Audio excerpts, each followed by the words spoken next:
On this week's episode of Marketing O'Clock. A new Facebook feature is rolling out, but will it reel in new users? Probably not. Move over, Miss Cleo. Google says they've updated keyword matching to make it more predictable. They're lying to you.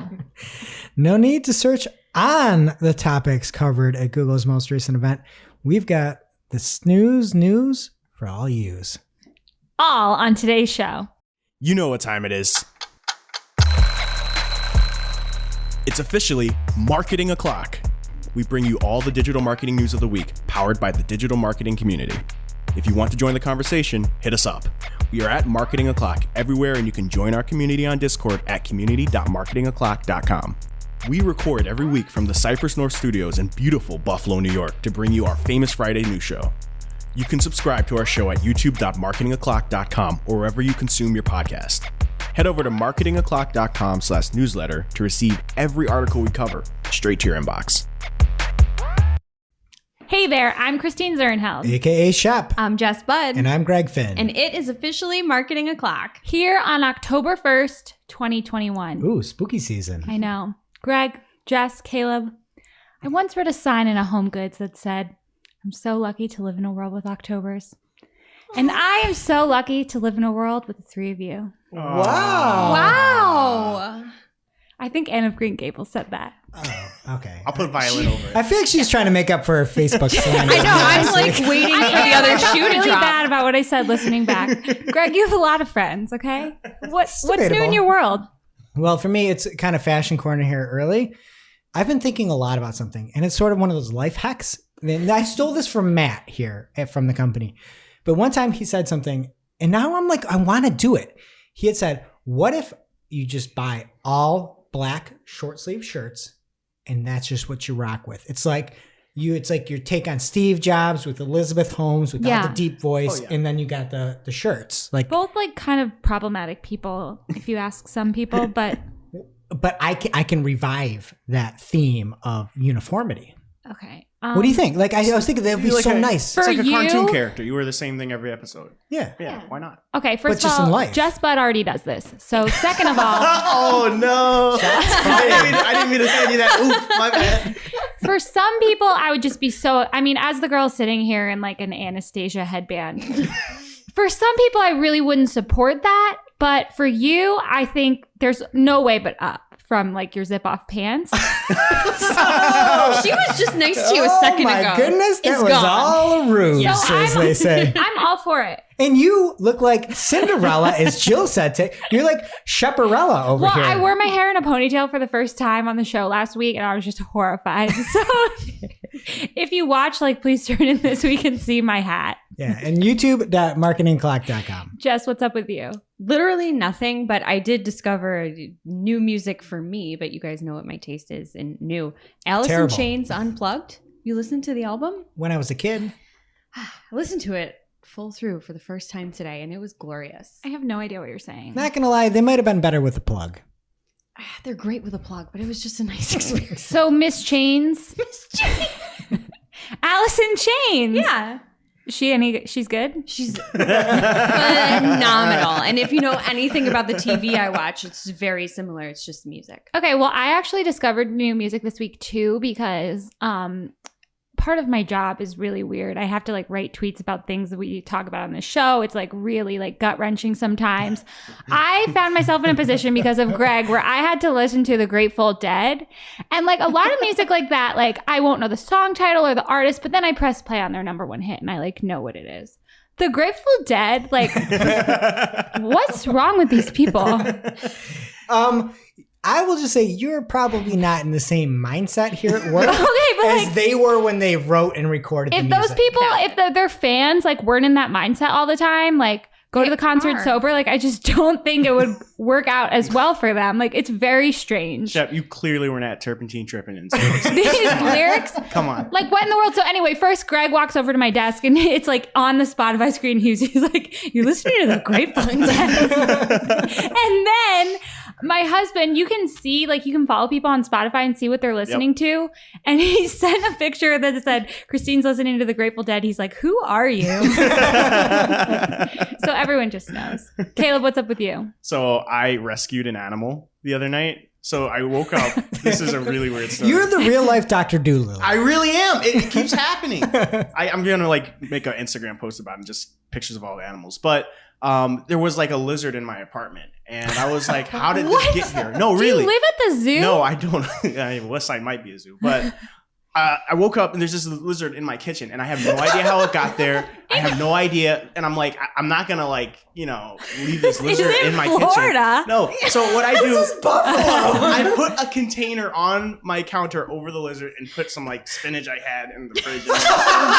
Wait, stop. You fed it? I didn't know what else to do. Hey, this lizard might be Popeye. But basically, I just keep it there overnight. And I got a text today, actually, like around like 9 a.m. Our property manager, hey, someone lost a lizard. So if anyone's seen it, let us know. So I'm like, oh, I have a lizard. Wait, it was a pet lizard. Yeah, it's a pet lizard. So it's large. Oh, it's not that big. It's like around this. It's like this. It's like. And for the audio folks, it's a 10-inch lizard. It's a 10-inch lizard. It could have been poisonous.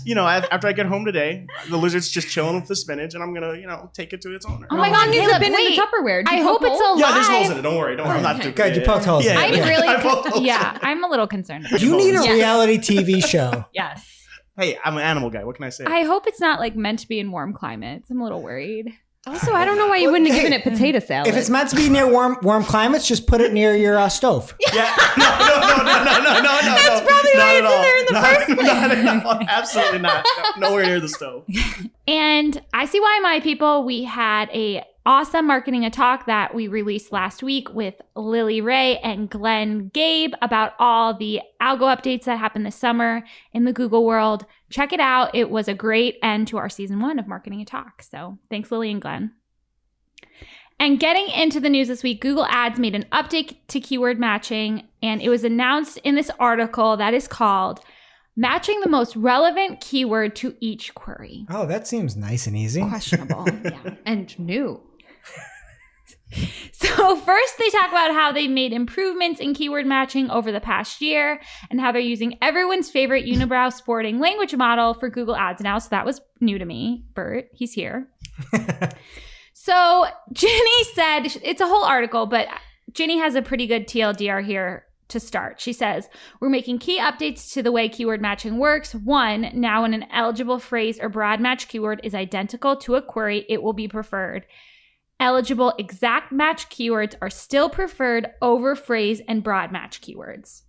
Note that I said identical match, not to be confused with exact match, everyone. Are we keeping up so far? No. You already honestly, Ginny clarified this so much better than the article. Yeah. And it's still a nightmare. Yeah. So here's where it gets even messier. Great. Previously, if none of the search terms were identical, your ad rank would be used to decide which keyword would show.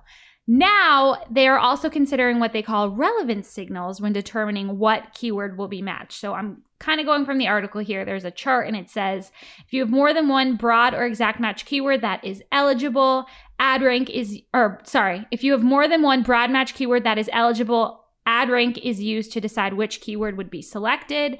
Then, if you have one broad match keyword and one exact or phrase match keyword, I'm just going to read from this. It is so insane. If you have exact match or phrase match keywords that are deemed more relevant than these broad match keywords, the exact or phrase match keyword will be selected. If you have exact or phrase match keywords that are deemed similar or less relevant than the broad match keywords, there is still a chance the exact match or phrase match keyword will be selected if it has a higher ad rank. This is unbelievable. Unbelievable. It's so confusing. Still a chance. Exact phrase. Still a chance. Relevant. You know the way people get so upset every time you make an announcement and are just like reading every single detail and you're going to use the verbiage. There is still a chance. It's insane to me. Okay, so then if you have more than one exact or phrase match keyword, again, it goes to ad rank. So I'm sorry, we've come on the record. We've said that broad match is getting better. I'm using it in some of my accounts right now with a bunch of safety nets up. But they keep coming back to this concept of relevancy. And they say relevance is determined by looking at the meaning of a search term, the meaning of all keywords in the ad group, and the landing page within the ad group. But looking at the search terms report for these broad match campaigns or even close variants, for phrasing exact. They do not always know what relevant is. They often don't. That is being kind. You're being very kind to them. Not to me today, but to Google. You're being very kind. This means absolutely nothing to me. Like, what do I care what you say is relevant and what's not? You don't know. Like, and the literal name of the matching is exact. How can you say that's less relevant? It's so absurd. Insane. Yes, it's crazy. Okay, so then, little note here. Greg told me to say that he ratioed the Google Ads tweet about this. I did. Wow. I got more likes. I didn't just say ratio. I got more likes with my tweet than the Google Ads tweet, which is hard to do because Google Ads has a lot of followers. Because in the announcement, they said keyword matching is more predictable. Learn about new updates. Greg retweeted it, and he was waiting because we got a little tip that this was coming out. Ladies and gentlemen, I present the least accurate tweet ever. It was good. People loved it. It's true. Everyone loved it. But they said it's more predictable when literally it is less predictable. Yeah. You can't say we made something less predictable and it's more predictable. That doesn't make sense. My brain breaks when trying to comprehend the tweet. I looked at it. I'm like, this has to be a parody account. Double checked. It was the Google Ads account. And they said that. And I'm like, I have to do this. So your quote tweet was good, but and you had time to prepare, as I said, but I think Thomason toll free did a better job. She said, so it says keyword matching is now more predictable. Google, I put the keyword fall prevention exact match in my account and you match it with someone searching for autumn safety tips. This is not true. Wow. Okay, so then there's a PPC chat on Twitter Spaces that was supposed to be about display ads this week, but sorry, Julie, it just turned it to talking about Julie this. was on fire. Yeah. And you should every Thursday tune in to PPC chat at 12 Eastern. Yeah. And Julie was on point last week. So Greg, I was on my desktop, so like I had an excuse for not turning my mic on. I was like doing stuff at the same time. But Greg eventually, like people were on, it was like, Greg, I see you listening. Like, and finally you like turned your mic on, came on as a speaker, and this was a quote. Okay, so this is the quote, but PPC Greg made it funnier by tweeting it on a tombstone. You guys have to go to the YouTube for this. So it says, look on the bright side. The Google Ads Twitter account said keyword matching is more predictable. So we have that going for us. Greg Finn, 9/23/21. That PPC Greg is the national treasure. He's got to be in the lead now. He's got to be in the lead. I'm coming back though. Yeah. So there's a million different little rabbit holes we can go down with this because we're going to another part of it too. But Brad Geddes at BG Theory made a really good point. He says, I have car rental in one ad group and car hire in another. Would the variant car rentals, plural, trigger either ad group still, or would it favor one with the closest term? These examples are why we currently need misspellings and plurals in accounts. So he says he has a situation now where it's preferring car hire, and he can find no reason for this over the plural term. It's not quality score. It's not anything like that. And I've seen this too. We've all seen it. So Jenny replied and said, if car rental still is in the account and plural rentals and car hire are, they would each still be competitive via ad rank because they are close variants of the query and the identical or misspelled keyword isn't in the account. If you can't figure out that the plural version is more relevant than a different word, like I'm hopeless. Me too. And they're admitting it. Okay. So then there's this whole other part of it because tucked in at the very bottom of the article, it's like, P.S. When you use broad match with smart bidding, there's no benefit to using the same keywords in multiple match types. Broad match already, this is a quote, except for the PS part. Broad match already covers the same queries and improves performance with real-time bid optimization. And then Ginny doubled down on this. She says using broad match with smart bidding, parentheses, TCPA or TROAS, because broad match already covers the same queries that phrasing exact would cover. Greg wrote a whole blog about this. You literally, like, she responded to this and you just couldn't sleep that night. And like, I was awake. I'm like, how can you say this? And that is very bad blanket information. yes. And she qualifies it with TCPA or TROAS. I know the article does not. That's not what smart bidding is. And what she's saying isn't even a bidding term. It's now maximize conversions with target ROAS or maximize conversion value with target ROAS. I feel like it's so everyone insane. else besides you is trying to pretend that announcement didn't happen. You like won't let it go, including Jenny. I can't. You're saying to not use exact match if you have broad match, and that is a ridiculous statement to make. Yeah. There's a million reasons why it's in the blog. You want to go through a couple real quick? Yeah, sure. So, I mean, obviously, like, you can do different things, and broad match is supposed to be this, like, this wide net that you cast. And I think one example that I gave in the blog post is if we do pay-per-click services, we can have exact match pay-per-click going to a pay-per-click page. And then pay-per-click, so, maybe match to digital marketing. And that might be better off going to a digital marketing page that talks about everything. You know what I mean? Or paid search marketing. If you have that exact, we want that to go to the paid page. And if it's broad, it might match on anything. So let's go to the broader page for it. So that's one thing. You can also bid differently based off of, RLSAs. We have many B2B clients and we use RLSAs nonstop, and you can use broad match, smart bidding to say, like, you know what, if you sell frozen pizzas to like convenience stores, right? And we have a client that does that. If you've been on that site, you are a commercial person. And so we want to bring you to the site with exact match. But now that you're on the site, we know that you're not an end consumer. So we can cast a huge net because we know that you've been on the site. So there's all these different ways that you can have the same terms there. You can have different campaigns where one is mobile and one is desktop. That technically is the same term that is just on different things. You just can't say blanket statements like that. So whether or not you want to use RLSAs going to a different page with a deeper offer to people that have been on the site or not, like, that all works and that makes sense. Yes. And just another note here, if you are looking for like an easy breakdown of this to send to clients or colleagues or whatever, there's a really good Twitter thread from Schmelback PPC, that ecom Google Ads guy. And like I said, it's a really easy way to break it down. And if you can't spell like me or even speak, we'll have it in the newsletter. So don't worry.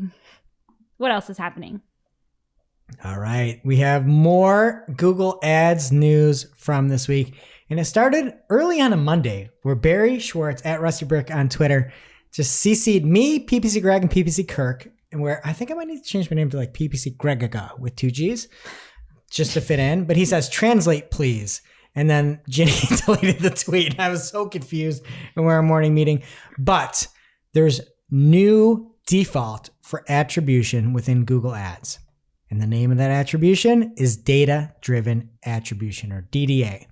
And Google says, as the industry continues to evolve, last-click attribution will increasingly fall short of advertisers' needs. The most successful marketers will switch to a data-driven approach. And a whole bunch of other gobbledygook there. And if you haven't used data-driven attribution, you're not alone. Because up until this week, data-driven attribution was only for a select few. You had to hit a very specific threshold of conversions, 300 conversions within 30 days, which is a lot. Yeah. That's a lot of conversions. But there is an attribution pane within Google Ads that you can go to up if you hit the little gear, and then you go down to attribution. You can see what some of the different models look like and what they might look like for you. And I feel sad, like I've come to a point where Diago Da Silva at D_DASILVA just is now adding me on Twitter saying, is this going to be a new Greg rant? And it's like, no, not on this one. I think this makes sense. Last click attribution only, or last touch attribution, doesn't make a ton of sense. I mean, you're like, your brand is going to look great. Your remarketing is going to look great. And I think there should be something else. My only question is, like, why now? Why not? Like, how did all of a sudden it get so much better? And why in the midterm, like, didn't you do linear attribution or something like that, where everything gets credit? Like, it's weird to go from last touch to something where today, we're recording on Wednesday, it still says the data requirements are, for the model to be available, you must have at least 3,000 ad interactions in supported networks, and a conversion action must have at least 300 conversions within 30 days. And this is going to be the default for everyone, which is crazy. Mm-hmm. And furthermore, like, they were sticklers about this. And again, in the current specs, this isn't rolled out yet, they're like stringent. They say Once you're using data-driven attribution, you won't be able to continue using this model if your data drops below 2,000 ad interactions in supported networks or below 200 conversions for the conversion action within 30 days. I think that's where like it's throwing red flags a little bit. Like you didn't say like what you did to change this. Like still, that there's very few folks out there, especially when talking to SMBs, that hit those thresholds. And the community was kind of thinking along the same lines. Nava Hopkins at Nava F on Twitter said, I'm genuinely excited by this and curious what changed that will allow a brand with less than 600 conversions in a 30-day period to use this attribution. Hoping this is true innovation as opposed to in the name only, i.e. smart bidding hidden minimums. Yeah. And then PPC Greg also had a similar tweet, and then a really great thread came from that. But he said, will be interesting to see how this works for accounts with not a ton of data. I think for most, there won't be much of a difference between DDA and last click, depending on what Google's modeling does to the data. And I tend to agree with Greg. And we asked out there for voicemails if you want to call and be heard or be listened to by up to 1,000 people. That's where the numbers are at right now. PPC Kirk said, my take. The attribution change is somewhat of a nothing burger announcement, or at least a positive change. Anyone who cares can opt out for now, but as privacy kicks in, sampling will only increase in all models, so might as well have one driven by machine learning. And if you want to message us, it's call.marketingclock.com. You can leave a voicemail, and we will play it on air. And from Greg's post, I think some of the best commentary came from Patrick Gilbert, Patrick J. Gilbert on Twitter. Oh, the H must have been taken. And Patrick says, DDA will help solve many current attribution problems. Should I be running branded search, or would those folks have converted anyway? DDA will model out conversion paths, and without branded search, use multi-regression to measure the expected conversion rates from each. Many PPCers will hate this because it won't explain why. You'll just see the final result. Was the branded click valuable? If so, it received X% of credit. If not, it'll be less than X. It won't actually tell you this is happening on the back end, but that's machine learning for you. We're also destined to hear conspiracy theories about how Google is gaming DDA to incentivize people to spend more. I won't waste my time on that conversation, ... Wide-scale access and adoption of DDA is huge, as more data will make every individual DDA algo that much better. So I'm fine with this. I just don't know how it made that much of a leap so quick. It seems a little sketchy. And it's still the same thing. Like they're like, oh yeah, target CPA is fine. It still works. If you set up target CPA without any data, it does terrible. Yeah. Mm-hmm. Like it's wrong. You can't say that. And again, it seems like it might just kind of revert to more linear or time decay or last touch. I mean, I guess it's almost all of them, but first touch. But anyway, there's no rant from me here today. You can still see everything and you can still change it as you like. Yeah. And I would guess that it will make Google ads look better, not worse, right? I'm going to take Patrick's side. I'm not going to entertain that ... or whatever he said. But for me, it's more like at your blue sunny skies here. Am I right? Sounds like more Is of that a gray. weather? You're just neither here nor there. All right, what you got, bud? All right. Well, no rant from you, but I have a dramatic reading from me. Today, we're launching Reels on Facebook for iOS and Android in the US. We're bringing short-form, entertaining video experiences and tools that have inspired creators on Instagram to more creators and audiences on the Facebook app. Ugh. With the ability to create Reels and have their Instagram Reels suggested to people on Facebook, creators, whether they're just starting out or already have a large following, will have more ways to express themselves, grow their communities, and reach new audiences. Like your mom. And I added that last part. The rest of it was a quote from the Facebook announcement. But the mom thing is valid because in this announcement, they felt the need to explain to their readers what a reel is. And I feel like most people kind of get it. So if you're explaining that it consists of music, audio effects, and more, and that you can follow people directly from it, like and comment and share with friends, like they're talking to your mother. They're not talking to us marketers. What if they're describing a reel and they're like, oh, a Facebook reel is similar to TikTok? My mom doesn't It's a TikTok. get it. She's like, oh, it's a clock? The reels tell me what time it is? Really? So anyway, we all know what reels are. And now we know that they're officially on Facebook. what else is new? Why do we care? Buried at the bottom, after all the fluff Facebook's turning into Google in so many ways, is the part that I think most of our listeners care about, basically alluding to additional ad inventory that's likely coming as soon as Facebook rolls this out. They said in there, we will begin testing full screen and immersive ads between Reels to help small businesses and brands connect with new audiences in delightful ways. They definitely put small businesses first on purpose because that's who they care about, you know? But more things. Facebook will be offering a bonus program where eligible creators can earn money. You hear that, Caleb? Yeah, right. he left for the day. I had it in my notes too to say it, but I have one for you though, Greg. They're working on a suite of monetization options, including integrating with stars. Oh, perfect. I need more stars. I My know. bank account, my stars account was low. You are a star. And you have many friends. Facebook is also testing the ability for Instagram creators to have their Reels recommended on Facebook. Only a small number of users will see this option right now, and it sounds helpful, but they keep violating their own like mantra of creating platform and content specific things to the post type, but whatever. For group admins, a new single theme setting is rolling out to make it easier to prompt members to share their Reels in groups. And of course, there's a new dedicated section of the news feed for Reels. So lots of these things are still technically in the works, but the idea is that Reels are here. If they're a part of your strategy on Instagram, maybe consider it on Facebook. I don't really know.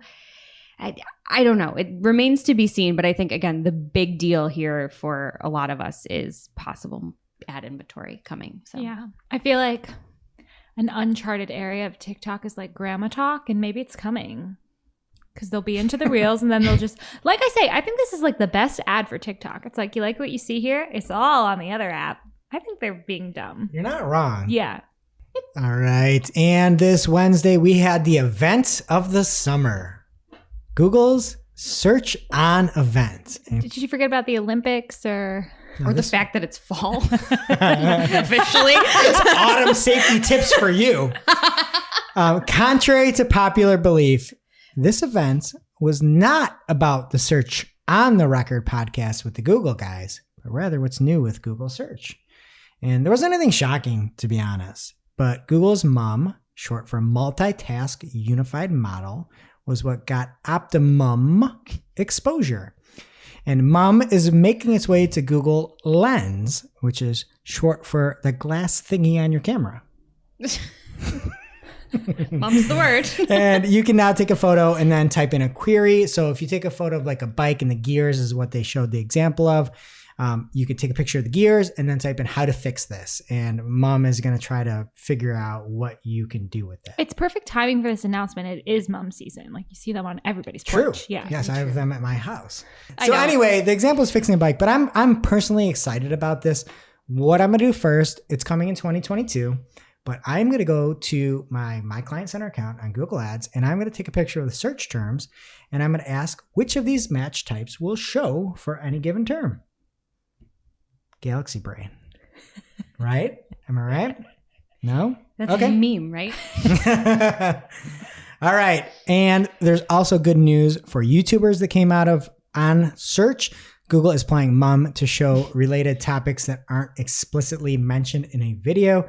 So the example they had was a video of a macaroni penguin. Somebody searched for it, and right? Isn't that the name of the one with the little frizzy hair? I think It looks like the Doc Brown from Back to the Future. that's exactly the penguin. what it is. Yeah. Yeah.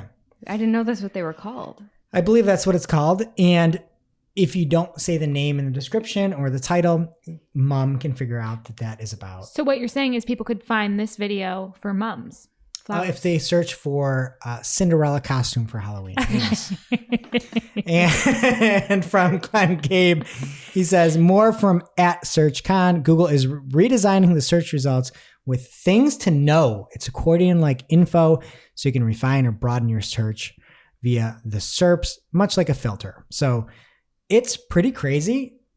When you do the search, there's this big accordion. I'd say it takes up about 60% of the screen.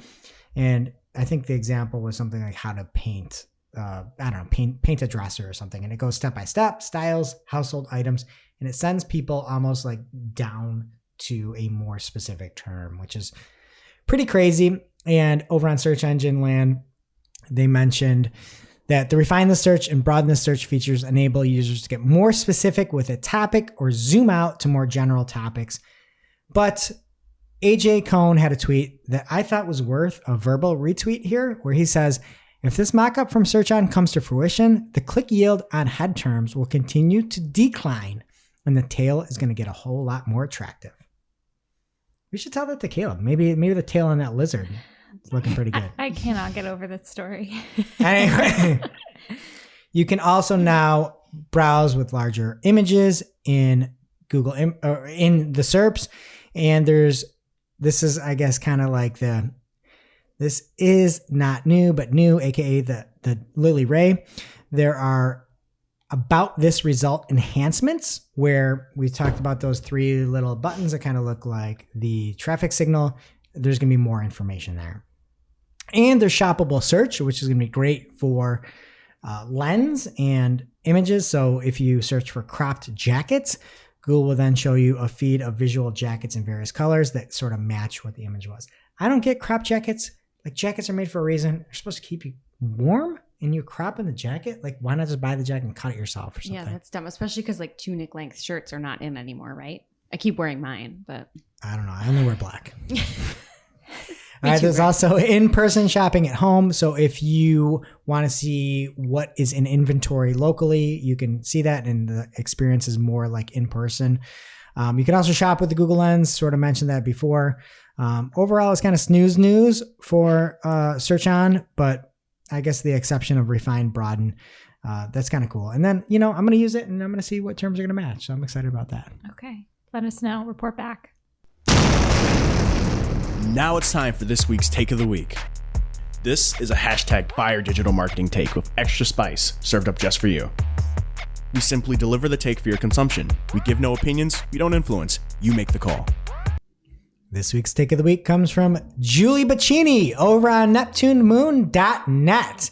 And Julie right now is hopefully relaxing, drinking that glass of wine, but she wasn't when she wrote this article. She woke up, she saw the announcement I saw, and she chose violence. And one of my favorite, you just go read the article, you'll love it. But I loved personally 2 passages from this article where she starts just quoting the Google announcement and says, what does footnote number 2 say? Emphasis mine. And footnote number 2 says, advertisers that switch their exact match keywords to broad match and target CPA campaigns can see 35% more conversions. Google internal data, July 2021. And Julie says, okay, so they can see those results, but no stats on how many did? Got it. And I'm with Julie. That's so stupid to say you switch it to this and you can see 35% more conversions. You could see 135% more conversions. You could see 3,000% more conversions. You don't talk about any other metrics. At what cost? Exactly. And then Julie goes on to say, what does footnote number 3 say? Emphasis mine. And Julie says, advertisers that switch their exact match keyword to broad match and target ROAS campaigns can see 20% more conversion value. Google internal data, July 2021. And Julie goes on to say, so you can see 20% more conversion, but you might not. Got it. And I read that like I was Julie. So hopefully I did you well, Julie. But it's a fantastic article. She breaks it down. And like, what? We're not babies. I can't. It's like they're like trying to just lie, mislead. Yeah, it's like, it's one of those when you see the sale and it's like up to 50% off. It's like, you know what? Yeah. There's maybe one thing that already sold that was 50% off. And yeah, it can be up to 35%. But you're probably paying more. Let's be honest, it's broad match. Now it's time for this week's ICYMI. This is something you just might not have seen. Maybe something that you overlooked. But you shouldn't have. ICYMI people from Julie Bacchini. Ever heard of her? At Neptune Moon. She says, oh joy, Google Ads now considers queries in other languages to be close variant to your exact match term. So she has some examples of her search term report where she has a search query that is in a different language and it is matching with her English keyword and the campaign is targeting the English language. And there is an interesting response here from Dwayne Brown at Dwayne Brown. He says, language settings for a campaign covers a user's browser history, device language setting, and what they type into Google. If they type in Spanish or French, but surf English sites and iPhone is set to English, your English ad would still show for them based on current tech. So SOS Nuevo para mí. Wow. Wow. Multi-talented. See. Multilingual. Now it's time for this week's Pew, pew. lightning round. At this point in the show, we split up our content into 3 parts: paid, organic, and social. First up in the paid universe this week, there is a new ad type from Google Ads. These are called Things to Do ads. These are an automated ad format that use data from your inventory feed, and advertisers can designate a budget and target users based on their country of residence and device type. When users search for tours, activity, and local attractions on Google Search, they show details like images, reviews, pricing, and include a booking link for the activity. You can use this with all bid strategies except for target impression share. The example here is both for like, it's Get Your Guide and Buyator, so they're all like reseller sites, and I just thought that was interesting. And I just would love to know how this would look for Jess's vacations, because like things to do. Things you've already done. Yeah, like Civil War reenactment. Gettysburg. A walk down history's trail. Drink more beer. Fort Niagara. Yeah, That's so a staycation. Another brewery. check those out if you're in the tourism biz. And from Corey Dobbin at Corey Dobbin on Twitter, Facebook Ads Manager's objectives are changing, so they're consolidating from a bunch of different old categories into just 6, which are awareness, traffic, engagement, leads, app promotion, and sales. And then these are just going to be blank in your dashboard when the change happens if you don't make the switch, because they will not be combining data, which they're all like mapped out, so I don't know why they couldn't just do it for you. I hate them. New feature alert from Chris Ridley at C_J_Ridley on Twitter. Google Ads Keyword Planner has 2 new columns: 3-month percent change and 3-month trend type. So this allows you to see if your keyword is trending up or down over the last 3 months. I just think this is weird. Why don't they just have the percent change as a plus or minus? Because the trend type is declining or increasing. Like, just seems unnecessary. That's extra. Yeah. But Chris is a great follow. He just put out a video of common mistakes that occur in Google Ads accounts. Go give him a follow. C_J_Ridley on Twitter. Bearer of good news. We always love more data. Okay, people. In December 2021, Google Ads sexually explicit content policy violations will be updated to egregious. I do love that word, but I like to use it about Google, not about the advertiser. To egregious policy violations. These result in account suspension upon detection and without prior warning. We will begin enforcing the policy on December 1st, and full enforcement will ramp up over the next 4 weeks, the following 4 weeks. Good luck, everyone. Okay? We've all seen it in those accounts. You've got a picture of a Cinderella headband and it's flagged for adult content. Like, good luck. Your account's going to get shut down. David Kyle with his hand washing a car. Out of here. Out of here and go to jail. I'm scared. Do not pass go. And from Tim Jensen at Timothy J. Jensen on Twitter, he has a notification in his account that says you are no longer able, well, this is a coming change. You will no longer be able to opt out of video partners in TrueView for action campaigns. But it's okay, you guys, because also in the notification, advertisers who use video partners get up to 25% lower average CPAs. Why would you limit yourself? You could get up to 100% lower. Get them for free if we're going to be that ridiculous. It's also like breaking my brain, like up to this much a lower. Yeah, it makes no sense. Mm-hmm. I need Swaggy Pete to read these Google Ads articles. We with need his the question decrease marks. column. It's going down 25%. And from Jenny Marvin from her at Jenny Marvin account. This was a response. I think this was first noticed to me from PPC Kirk on Twitter. But he noticed a drop off in impressions in his account, and Jenny confirmed there was an account outage issue in the afternoon of September 22nd, which caused some ads to stop serving temporarily. The issue has been resolved. No action is required except for an annotation. You should probably do that. And a lot of people were responding and saying that they saw this too. Brett Budofsky found a notification that standard ad groups for video action campaigns are going away soon, so responsive ad groups will be the only choice. So he made a good point that you can't add, at least I don't know of a way to add YouTube the YouTube homepage as an exclusion. So this is concerning because him, like some other people, have assets that perform well, but not on the homepage. So I hope there's a way to exclude that, but nobody responded with any tips to help. And from Christina in Discord, it's not just Christine with a K, it's Christina, I think. Let me know if I'm still doing it wrong. It might be Christina. I don't know. She says Amazon updated their ads UI this morning in case anyone else uses post and is as easily confused as I am. They're hidden behind this little icon in the bottom left now. Took me way too long to find. You guys are just going to have to go in and figure this out because I don't know what the Brady Bunch heck that little thing is. It does not look like posts. Nobody's going to know. Good luck. It's scary. And Tales from PPC Reddit, we have an article called, I spent $30K on Facebook ads this year and have no idea what I'm doing. Same. That was my interjection. It was basically like they're trying all these different things. They raise budget, sales don't go up. They have no idea, but it seems to be working, so they keep things the same. I mean, what a joke. Okay, so TikTok is sharing new research into how users respond to ads on the platform, so let me guess. TikTok is amazing. People love ads. They look forward to them. They're taking out their popcorn. They're talking to their friends about the ads. Everyone loves ads on TikToks, and they're all buying Halara dresses. That's basically it. Because this is from their research. They used eye tracking, heart rate monitoring, and GSR technology. Oh my God, I love this ad. The Zara dress. What's a Lara dress? Can you imagine? Like, that's so creepy. They use these things to measure how participants responded to the ads.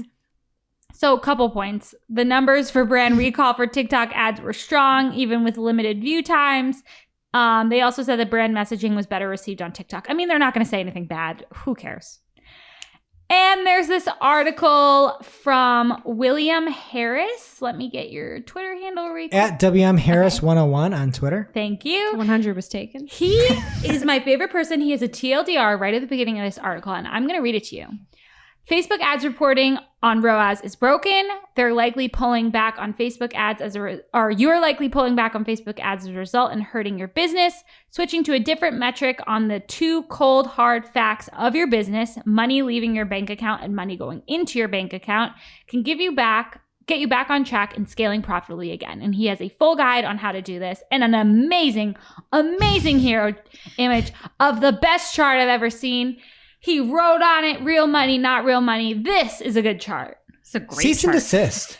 Cease and desist. I'm getting my lawyer. How dare you? Barry should start drawing on his charts. Oh my God, that's it for paid. What's happening in organic? All right.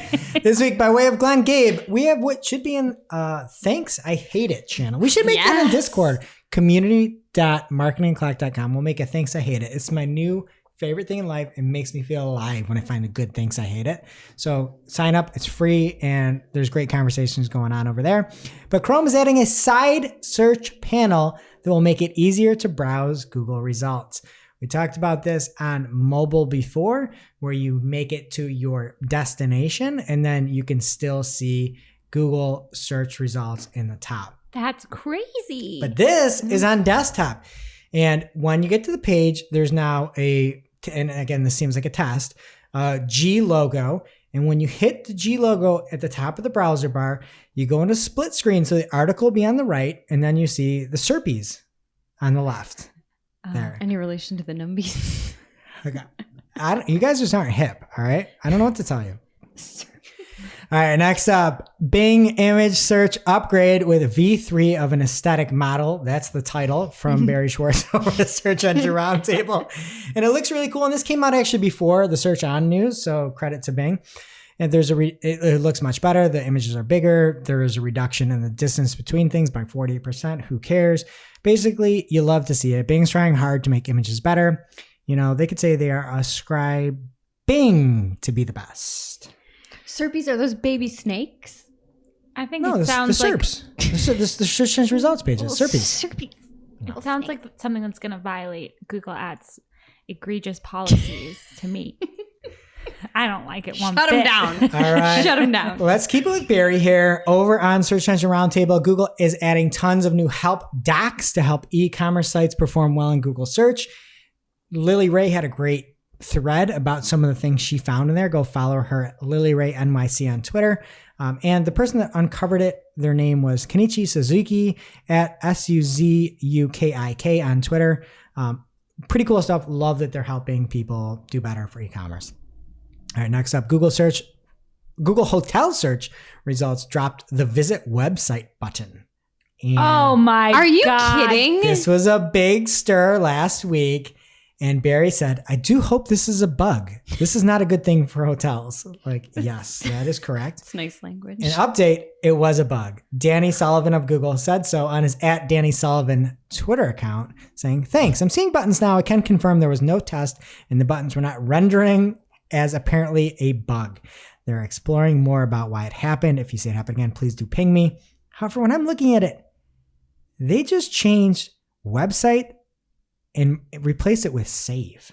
Like they moved over directions. Like I understand you're saying it's a bug. That is like the most luckiest bug in the favor For Google, of Google. yeah. You know, and they're giving bugs a bad name.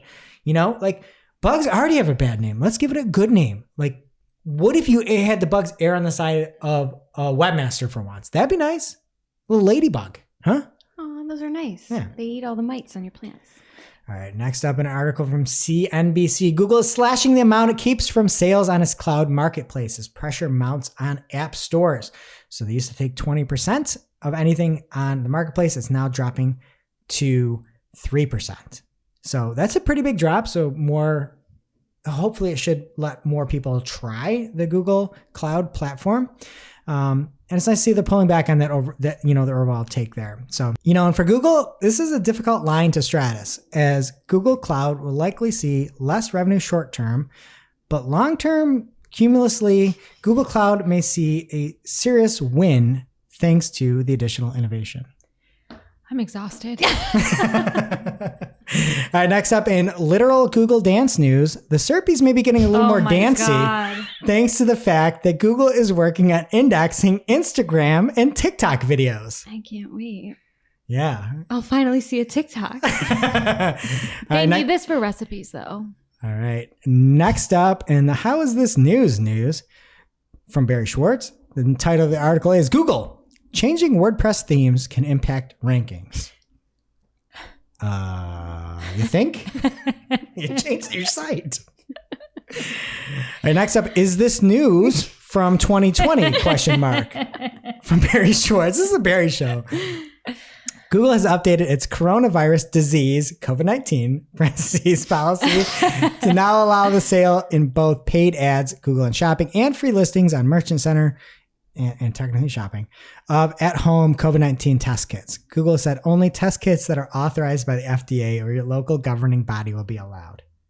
Now. What's the point? Well, I guess It's people are October. 2021. Crazy. Summertime. All right.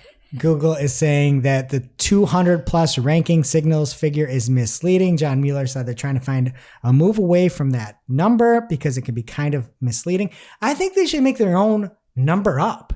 Like, do you ever hear those fake numbers out there? Like, there's a Scaramucci from the White House aide for Trump, and that means an 11 and sometimes 10, apparently, according to Wikipedia.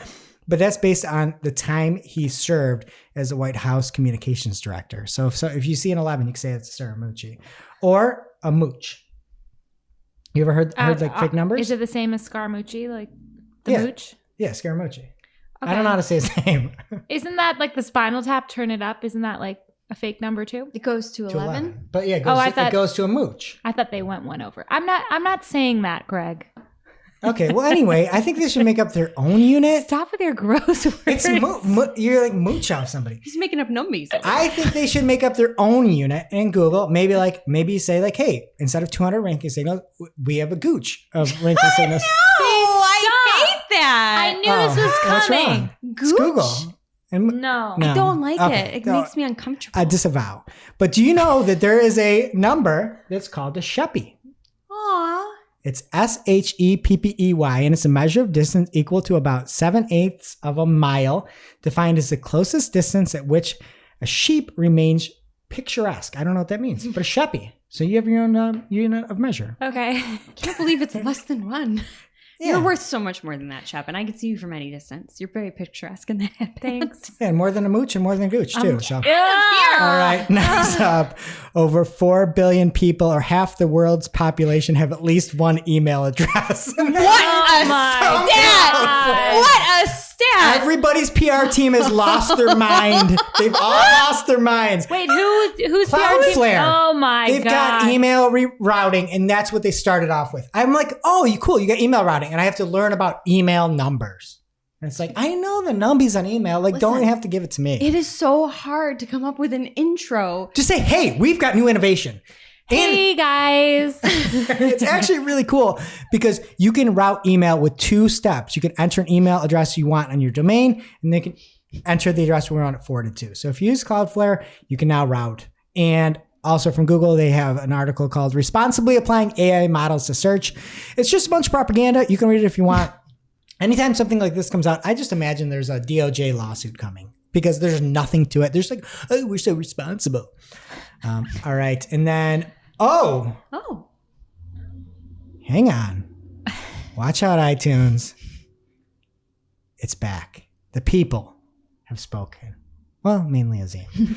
But it's time for Barry's Charts with Greg. What does that have to do with iTunes? We're going to be climbing the charts. Oh my God. Be prepared. Like Alice in Chains. Increase the bandwidth, Steve Jobs. All right.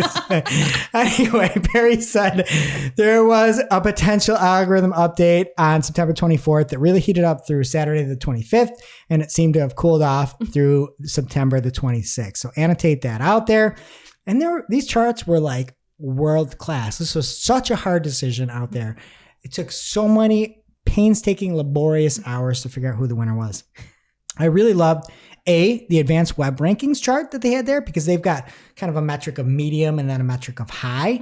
And if you look at it, there's like a Burj Khalifa thing that comes shooting over the high on the 25th. I don't know what that is. What are you talking about? You guys have no culture. Someone said that to me. It wasn't you. It was It's the largest tower in the world. It's in Dubai. Okay. This Well, is anyway. like a roller coaster, not a tower. But look at the thing that made it through high. It is so much higher than high. Anyway, you would think that'd be the winner, but I also enjoyed the SEM Rush, aka SEMrush, aka SEM Rush chart that looked like kind of South Dakota with a bunch of buttes and a big one on the 24th and 25th. You know, like there's just a big butte there. And in school, I loved it when you learned about a butte. You're like, that's just butt with an E. Do you remember that? It's beautiful. I don't remember I'm learning like, it's butt with an E. Yeah, and it's like, and I was like, that must be like what you feel like. You're like bud with an E. Boudet. Anyway, that was not it because I think my favorite was Rank Ranger, and they win the chart of the week this week because it looked like whatever happened, the tool melted down T2 style in the molten lava. I order you not to go because it goes from a long streak of green and then it goes full Christmas greens and reds. And if you look at this long enough and you put your ear next to your monitor, you can find out what Mariah Carey wants for Christmas. And spoiler alert, it's you. Oh my God. Wow. What happened on the 26th? Well, I don't know what happened, but then it turned blue and it shrunk and shriveled up. So that's it. Thanks for listening to Barry's Charts with Greg, an audio program about visual charts. All right, next up in the news, Imager joins Genius, and it's acquired by the owner of Kick, Genius, and WorldStar Hip Hop. There's nothing really to report there, but new owners. And Google is buying a New York City office building for $2.1 billion. It's the biggest, priciest sale of U.S. buildings since the pandemic's begun, and it will open mid-2023, just in time for the Upsilon variant. And in my favorite article of the week from Christian Selig, he says, oh my gosh, Amplosion is the #1 app in utilities. Thank you so much. I've never had an app be, however brief, at the top of its category. Love you. Amplosion, the sole purpose of this iPhone app is to get rid of AMP links. And I love it. Google, it's like, AMP is going to fix the internet, and people are paying $3, making this app the most popular app in utilities to get rid of AMP. How's that working out for you, Google? $3. I didn't realize it was paid. That's Inorganic. What's happening in social? Oh my God, Greg, take a deep breath. I know. I can't believe you did that Mariah Carey thing. Yeah. That wasn't even written down in your notes. You just did that on the fly. Talent. Speaking of talent, calling all business meme gurus. The LinkedIn Creator Accelerator program is now accepting applications.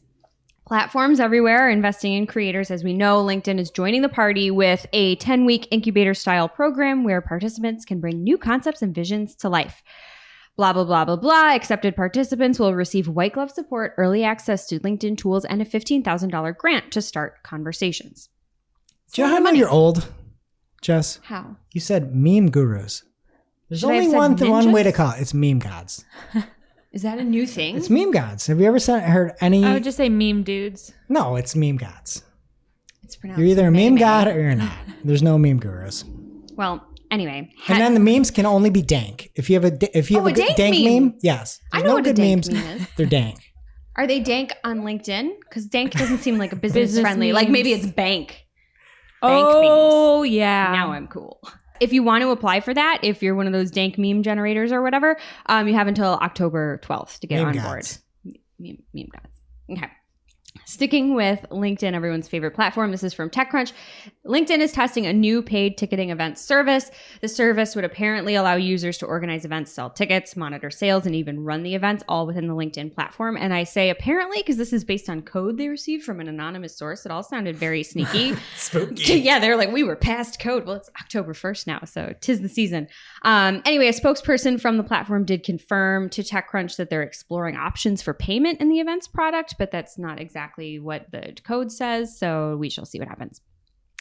Next up from Twitter support, which is at Twitter support on Twitter, looking to get a little What if they support. couldn't get it? And they're like, oh, They'd have to go with Twitter support Larry 1. beat me to it. Like, imagine if you had it. Like, how much would you, like, what would be your introductory offer if they were asking to buy The it? minute you give a number, you're breaking TOS. So it would be nothing.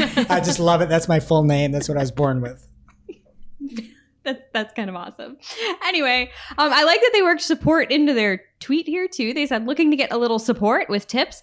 Tips is now, which I get, but I feel like I should say are now. Tips is now rolling out to everyone 18 plus on iOS. You can add the tips icon to your profile from the edit profile button. So go get that money. Moving on, congratulations to TikTok, that heart-pumping ad platform everybody loves. They have hit 1 billion monthly active users globally. Nice. And Jess, there's a little note here that it says, Jess, do TikTok dance. Go. What? Oh. Wow. If you're not watching on YouTube, you are missing out. That was something. Hey, you could see all my colorful shirts every You week. look like one of those like floppy things outside a car dealership, like those like big tube. The tube wacky people. waving inflatable arm Yes. flailing man. That is your dance style. Thank you. Never been on a dance floor in my life. That's not true. Not that anyone noticed anyway. All right, next up, Facebook is rolling out an update to the organic post testing tool in Creator Studio that enables testing of different post formats and provides more opportunities for audience experiments. You can measure the success of your post against different types of interactions like shares, comments, whatever you're aiming for. You can run the test for up to 24 hours or as little as 10 minutes because this is a fast-paced world of social media, and then repost the most effective version, which that is actually kind of cool, but I would just like a proper bulk editor for my ads. Next up, a little tweet from Matt Navarra at Matt Navarra on Twitter. Instagram automatic highlights feature. It's a quote tweet from somebody else who it looks like they're part of a test that says turn on automatic highlights. This is from Instagram. Stories with product stickers can be automatically added to your shop, and the highlight will stay active for more than 24 hours. So that's exciting. That's kind of cool for brands. Yeah. I thought it sounded like a filter that like made your hair a little brighter. Added highlights. Yeah. We could all use a That's little bit nice. of that You just here in get the frosted fall. tips. Yeah. Those look pretty sick. Really nice. That's what I want. Turn on frosted tips. Yeah, I'd get some sunglasses in it. Get Not those you. Facebook stories. I'd be like Guy Fieri. No. It's a good look for You you. would look exactly like that. In your black t-shirt. Flavor Town, baby. All right, let's move on. Facebook is starting to share more about what it demotes in the news feed. And if you want to read about it, you can. Good marketers and social media managers really don't have to worry. It's just like bad people doing bad things are getting demoted. The bigger point here is an apparent move towards transparency, but I say what you will. Back to the bird, Twitter launched a live test of topic tags and spaces to help boost discovery. It's just a test and not available to everyone. In fact, Twitter said it'll be available to, and I quote, some of you on Android. Oh, thanks. Up to 3 people. Okay. All right. So remember the Facebook Ray-Bans? No. Your favorite glass. Already pushed it on I try to forget. Yeah, well, they probably will be a thing of the past before they're even the future because they are already under scrutiny. European regulators are concerned about the LED light on the specs that turns on when the camera is enabled. Apparently, it's too small. Of all the things to be worried about. It's an inadequate mechanism for alerting people to the risk they're being recorded, Shep. And also, if you want to see more, we had a fire TikTok that Caleb, Chris, and Olive were in over on @MarketingClock on TikTok. And the only reason I knew it because I Googled and found it in the Slurpees. Disturbed. Oh, the band? What? You didn't understand that, and y'all know I don't understand Discord, so I'm just going to read this next story directly from The Verge. Discord is starting to test YouTube integration weeks after Google owned YouTube forced 2 popular Discord music bots offline. YouTube integration has started appearing in a small number of Discord servers today as part of what appears to be a new test of a collaboration between Discord and YouTube. That's the cool. feature's called Watch Together. That seems like a really slick integration, and I'm down with the slickness. Wow. I love what you did there. That was a dank audio meme. Okay. We need to tone down the mood here. And I'm just going to skim over this one.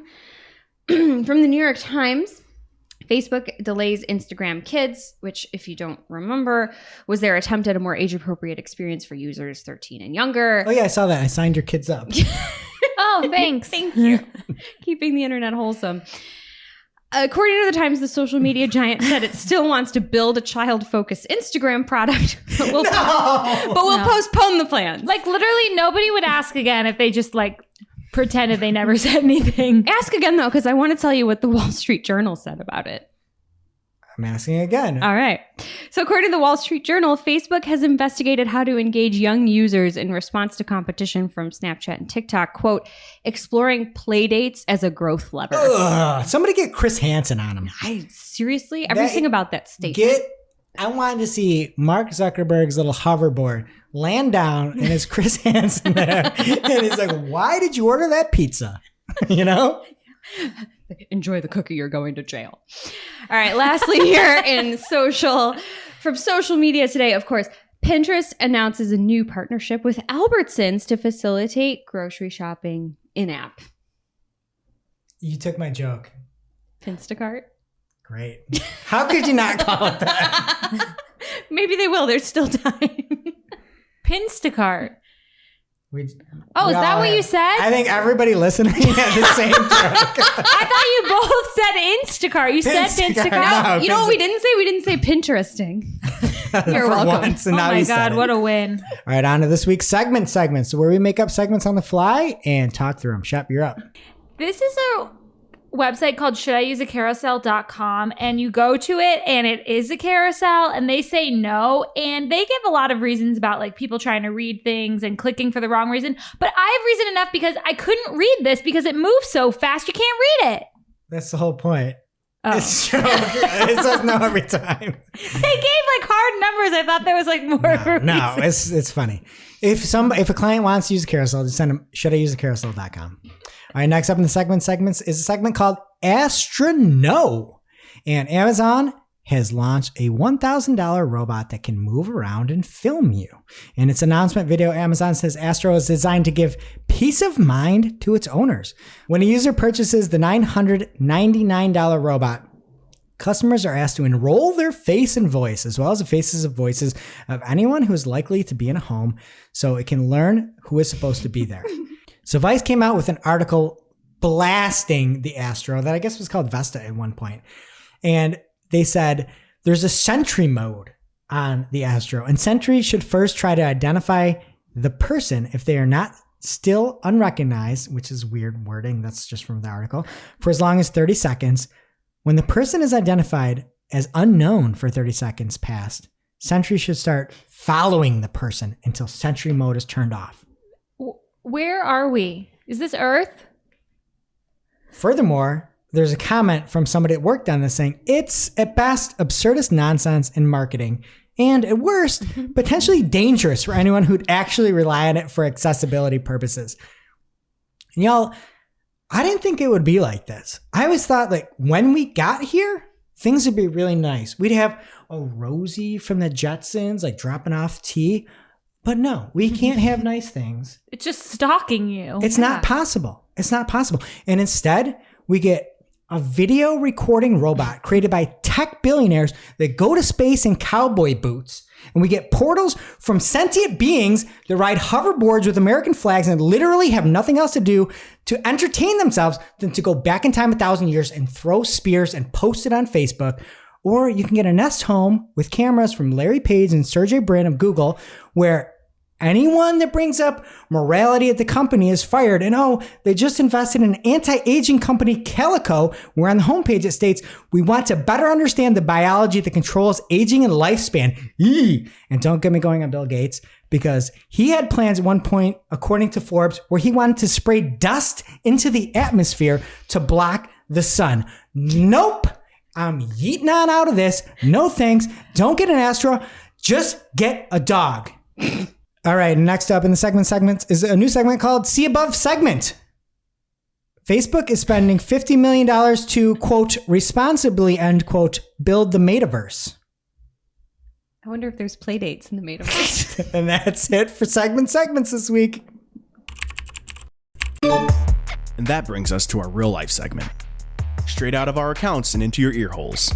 It's time for working hard or hardly working. I don't know if this is working hard or hardly working, but I didn't know that there are some settings in Microsoft advertising that you can do at the ad group level that you can't set at Google Ads. So one was like the location targeting options. So if you're importing from Google Ads, just make sure you're double checking them because it could change from the default that you have at the campaign level and heck everything up. Greg, what about you? And I mentioned it in the article that I wrote earlier, but somebody reached out and asked if we actually run different mobile campaigns, and we do. And do you have broad match on for things that aren't mobile? And we do. And just of note, like we do a lot of B2B, so it's very different. But we brought on one client that did not do this back in the day. Didn't have any bid adjustments for mobile or desktop. Everything was in the same campaign. And desktop was producing 11x more conversions at 76% lower CPA with a 270% higher conversion rate. So when I say these things in the article, like it's factually based, and I'll give you hard numbers, not some up to like you'll see in other publications. Thank you for saying numbers. Jess?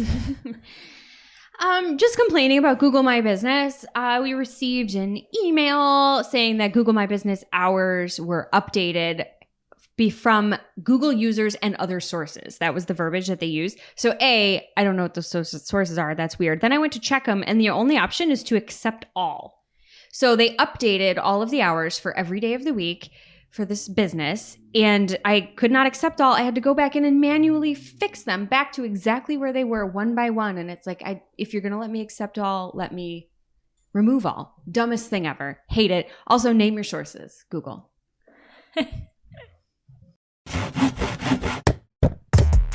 And now for this week's Cool Tool. As a reminder, our Cool Tool segment is not an official endorsement or paid mention. We're simply sharing something we found in our travels that may be of use to our listeners. And is really, really cool. This week's cool tool is the keyword cannibalization tool for SEO from Cluster Army. Leveraging Search Console data, this tool allows you to discover pages on your site that rank for similar keywords and then dive into page-specific metrics like clicks, impressions, average position, and CTR. It's a great way to discover potentially outdated content that's off your radar, spot cannibalization issues, and so much more. It's very handy to have in your tool belt, especially if you're starting a new gig or onboarding a new client, just as a quick check. We'll have the link in our newsletter as well as on Discord, so pick your poison and check it out. And now it's time for our must-read marketing article of the week. An article so advanced, so in-depth, so detailed, we simply cannot cover it in its entirety on today's show. This week's must-read marketing article of the week comes from Yoast.com and Phil Nottingham, who has hair that I aspire to. And Phil is talking about YouTube keyword research. He's got a great article that goes through how you can collect a list of topics, generate keyword ideas, get search volume data, assess the ranking video quality, and then he's got this like opportunity score that he makes. So if you're looking to get into YouTube, want to do some research, check it out over on Yoast. Thank you, Phil.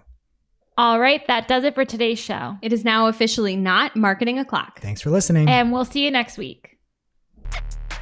Thanks for listening to this week's Marketing O'Clock. If you're looking for more information on today's topics, head over to marketingoclock.com/newsletter to receive every single article we covered. We share the news as it breaks in our Discord community. Head over to community.marketingoclock.com to join. And we'll see you next week. Welcome to this week's Shootin the Heck. We're after our famous Friday news show. We don't talk about marketing anymore. We just Shoot the heck. And today we are playing a game that nobody really enjoys except for Greg. It's everybody's favorite game, Travel Buddies, where there's two different types of folks and you have to pick one person that you are traveling around the globe with. Which one are you choosing? And I've got a list with all of the correct answers on the list. So as a team. So it's two types of people, but you're labeling No, other this is people. Travel Buddies. Please don't get it mixed up. Okay. Types It's very of different. folks. It's completely different, actually. Okay, first up, who are you traveling with? Somebody whose favorite game is Mousetrap or somebody whose favorite game is Monopoly? Oh my God. Ooh. I don't know Simple. Mousetrap. Monopoly. Easily. Final answer, team? I don't, that's really hard for me because like, you know how I feel about rodents, but like Monopoly, you don't want nice things for yourself if you enjoy playing Monopoly. It is so boring. But the thing is, though, people who play Monopoly are really like, they have a plan. They always know what they're doing. They're 3 steps ahead. So yeah, a boring plan. Yeah. like, No, buy 'cause Boardwalk. people whose favorite game it is to play Mousetrap, they're not the ones setting it up because then it wouldn't be their favorite because that's stupid. Yes, so this is a exactly. lazy person, not a planner. 100%. Yeah. So you are choosing Monopoly. Yes, I absolutely. think so. Absolutely wrong. I thought that was a layup. I thought that one was a layup. What's a layup? A layup, it's a football term. Yes. I thought you want somebody who's going to be able to do the work to problem solve like MacGyver. If you can set up Mousetrap and you MacGyver. enjoy the game, right? Like you're not going to have any problems at all on your vacation. And somebody who plays Monopoly doesn't like games, doesn't like rules. There's not even a way to win. And then you're like a stooge. There is absolutely a way to win Monopoly. But You there's just get free so- board Look at the game rules. with that guy. Look at the original rules and get back to me. There's no It's way not to win. about the rules, though. It's about And like, you're what's like, implied. You can you're an old definitely landlord win. just trying to shake all the nickels out of your tenants. No way, no thanks. I'm with Mousetrap every time. Correct answer. A person who plays Monopoly would like know how to make money and keep it. So Well, they're you're going to wrong. show you a Not- good not- time. That does not, the answer is in stone. It's here. Okay, next up, who are you going is your travel buddy? Somebody that is, their professional job is to name paint colors. Or your professional job is to name pharmaceutical drugs. 100% paint colors. That's really fun. And that's like my dream job, kind of. No offense. I love working here. But like, you got to be creative. I You get feel to you. smell paint all day. 100%. People who name pharmaceuticals, like, they should call them pharmaceuticals. They don't even know how to pronounce the words they're making up. Zeljans? I'm gonna have to It's go one of my with faves. pharmaceuticals, just because, well, like those, like the drugs themselves are so complicated, and like they give them these really cutesy names, like I don't know, Cutesy. Cubadil, or I don't know. That's adorable. Ask your doctor about Amacetrin, or I don't know. Are you making these up? Clearly don't have a lot of health I know what concerns. kind of person you are. Wow, we're not traveling But you can with like you. take something super All right, complicated well, and make it fun. You know? Final answer. I need a team final answer. Ah. Because one of them is Just right. as a Hint, deciding vote. one of them is right. Just as a deciding vote. I'm going paint colors. Okay. Okay, you All right. were so close. You listen to Caleb. Why would we listen to You Caleb? don't want somebody that names paint colors. The whole time is going to be about Instagram. You're going to add the caption. It's going to have to be the Exactly. most cutesy little caption out there. And the pharmaceutical people, it's all business. Like, let's get to here. Let's enjoy it. And let's not dwell on the past. Let's think about what's coming You're next. so and full how of we it. get Yeah. No, You're you're a gonna be lover like, of puns. There's no puns No. in Your pharmaceuticals. whole vacation is going to be a fight over what emoji to put next to the waterfall. And his Okay. answer is just use a waterfall I'll just emoji and get on your way. Just pop a pill and hope And it's if you- named well. Yeah, You'll seriously. be fine. 100%. All right. This one's kind of hard, but this is the last one here for today. Travel buddies, do you pick to go on a trip across the globe somebody that buys multiple sports jerseys with their name across the back, or Their own name. somebody that has a tattoo of their own name across their back? There aren't enough people Oh my like gosh. that. Definitely You have to the go. sports You have to go jersey. tattoo guy. 100%. Are you kidding me? How confident do you have to be to get your own name tattooed on your back? And that's a good thing. Actually, I've only ever met one person who had their own name tattooed on them, and they were a force. So I'm with Caleb. Exactly. We're taking this person bungee jumping Okay, with been us. Yeah. outnumbered again. I just think Also, just quick take about the person who has like their name on the jersey. I hate that so much. Yeah, you don't Weird, play the sport. Strange. You're not on the Eagles. Just don't do it. All right, final answer. so. We're going with them, I guess. I think Jersey. I consulted many people with this, and unfortunately, you're wrong.